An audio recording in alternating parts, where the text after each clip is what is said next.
And we are back for El Coast to Coast here on a Wednesday. And yes, that's right. You know what it is. It's a Golf Wednesday on C2C as we get ready for what everybody always likes to refer to as the fifth major. The Players' Championship. TPC Sawgrass, $25 million. Largest purse of the entire year right here at Ponte Vedra Beach. And Cam Stewart is with us every week for the preview, the picks, the first round leader bombs. We've even got some props today. We'll go an extra one because it is the fifth major and everybody wants to get involved. Cam, great to see you as always. And man, we always like to quickly recap last week. I don't really want to because Russell Don't Call Me Don Henley decided to finally show up and win a tournament at the end when he never does. So that was kind of disheartening for us. Yeah, the week before I had him too, Carver. Why not? Just add it to the script. But there was a lot of positives. Wyndham Clark, first-round leader. That paid for the tournament and then some. And the top 10s and 20s were good. It's just these outrights are killing us. But, hey, let's do it this week. We got to hit a bomb eventually. But, God, I hate that when the guy wins the following week when you take him. Oh, I was very upset, Cam.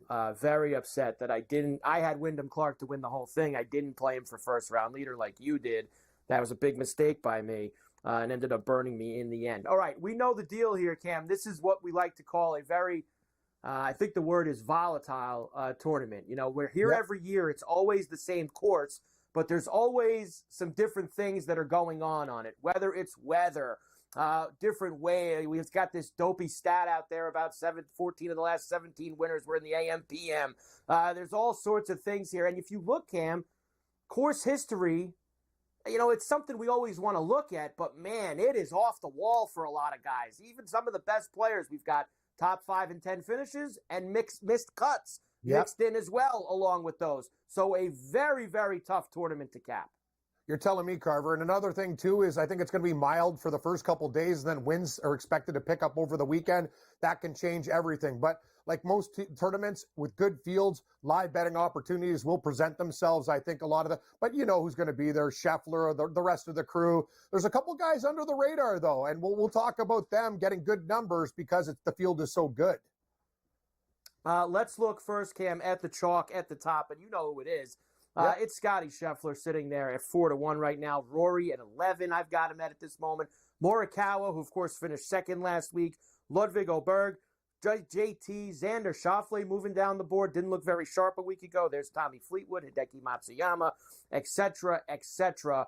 Scottie going for the hat trick. God, Cam, just let it be anybody but him. I hope he putts like he did last week at Bay Hill, if that's possible. Can he putt like last week? He's not sharp, Carver, but he's still having good results. Sharp. The thing is, like, that's the whole thing. If he doesn't stay sharp, he's not going to win this tournament. He'll probably be there, top 5, top 10, but just not enough to get the job done against the best in the world. So I'm not taking him either. You know, I got him for top 5 bet. It's plus money, whatever. But I'm going to tell you, I don't like the price on him outright. And that's the whole thing about Scheffler. If he's down, you can get him live at the same price at the start of the tournament if you have to get out on him. Yeah, he's one guy that you definitely don't have to reach for before things get going, that's for sure. All right, let's get into it, Cam. We will start with the outrights, as always. And I tried to change some things up this week. I've been in a little bit of a cold run. You maybe don't want to do that, but I do also have some guys that I've been hanging on with for sure. One of those is Justin Thomas. He's been good to me in the past. Now, that was the number this morning, Cam. I know some people got some better numbers on JT. I'd even maybe wait this out a little bit till tonight because I've seen some places, they're not in New York, pop up some 25s and some 26-1s on JT. So make sure you do your shopping there. I like the way he's playing. I know that there's been some problems on the greens, but I'm going to try to deal with that with him at a place that he's had some good history. Hideki Matsuyama, always rolling the dice that he's going to grab the back on Friday and screw you, but 33-1 for a guy with iron play like his, and we know how he shows up. He's very sneaky at big tournaments like this. I will take Hideki at that number. Irish Bear in Florida, hey, it is what it is, Cam. I'm not getting off in Florida. He's with me until Florida ends at the minimum, and I doubt he's playing the Valspar next week. So I'm in for Shane Lowry one more time around at 45-1. Michael Kim is becoming a very trendy pick. Amazing. I got him earlier in the week at 90. I've seen him now down to 65 or 70, Cam, is where he's sitting at this moment.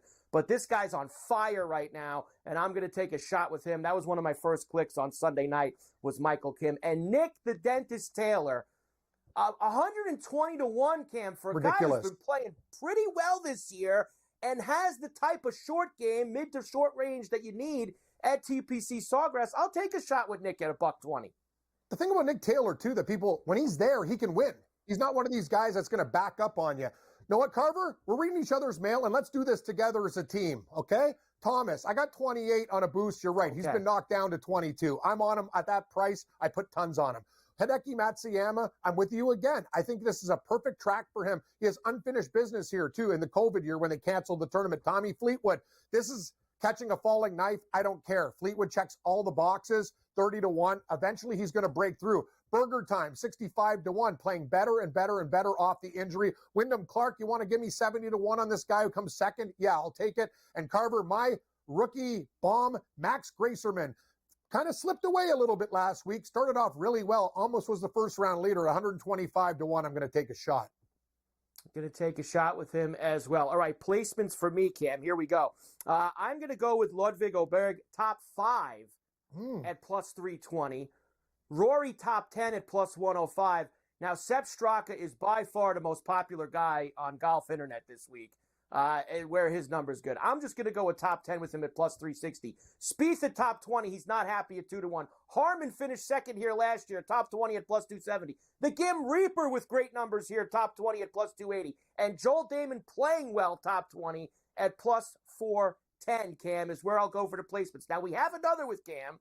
Yeah. So don't worry. You're going to get the rest. When we come back, Cam's placements, the first round leader bombs for both of us, and we've even sprinkled in some props for this week as well. So we have a lot more to do with the Players' Championship getting going tomorrow morning. Can't wait. Let's go. Lots of wind on Saturday, Cam. Yes. Look out. Get the windbreaker out on Saturday. Coast to coast. Golf Wednesday.